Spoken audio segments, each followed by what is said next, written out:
राजकुमारी की अकेली होना सुनकर राजा प्रसन्न हो गया। उसने सोचा, अब अगली बार मैं स्वयं जाऊंगा। अगली रात फिर से राजकुमार माला लेकर पहरा देने के लिए चला गया। इधर राजकुमारी ने फिर से अपनी दासी को राजकुमारी की तरह सजा दिया।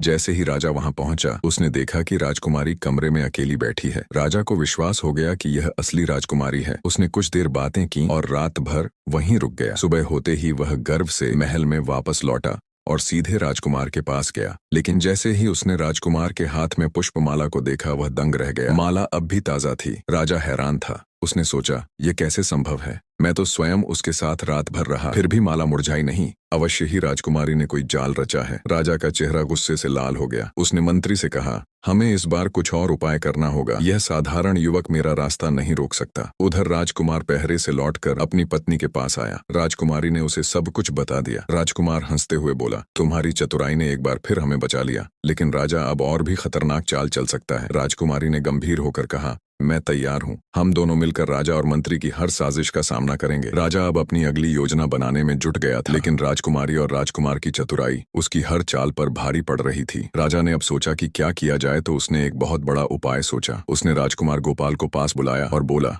तुम आज एक दिन के अंदर एक बोलने वाली चिड़िया पकड़कर मेरे सामने लाओ। अगर तुम ये नहीं कर पाओगे तो तुम्हारी पत्नी मेरी होगी। राजकुमार ने चौंक गया, फिर कहा, ठीक है, मैं अपनी पत्नी से बात करके आपके पास आऊंगा और बताऊंगा कि मुझे जाना है या नहीं। वह अपनी पत्नी के पास गया और उसे सब कुछ बताया। राजकुमारी बोली, यह राजा की चाल है, हमें किसी भी तरह बचना होगा। अब हम यहाँ और नहीं रह सकते, क्योंकि यह राजा बहुत खतरनाक है और पता नहीं आगे और क्या क्या करेगा। तुम उसे बोल दो कि आज चिड़िया लाने के लिए जा रहे हो और कल सुबह आओगे। तुम रात में अपने नगर जाकर सब कुछ संभालो, हमारे जाने का प्रबंध करो। हम कल सुबह यहाँ से चले जाएंगे और राजा को ऐसा सबक सिखाएंगे, वह फिर कभी बोलने वाली चिड़िया लाने की बात नहीं करेगा। वह हमें बहुत दिनों तक याद रखेगा। राजकुमार ने कहा, ठीक है। उसने राजा से कहा, महाराज, मैं आज रात ही चिड़िया ढूंढने के लिए जा रहा हूँ, कृपया मुझे इजाजत दें। अब क्या होगा? राजकुमारी अब क्या करेगी? जानने के लिए चैनल को सब्सक्राइब जरूर करें और वीडियो को लाइक करके एक अच्छे से कमेंट दे दीजिए।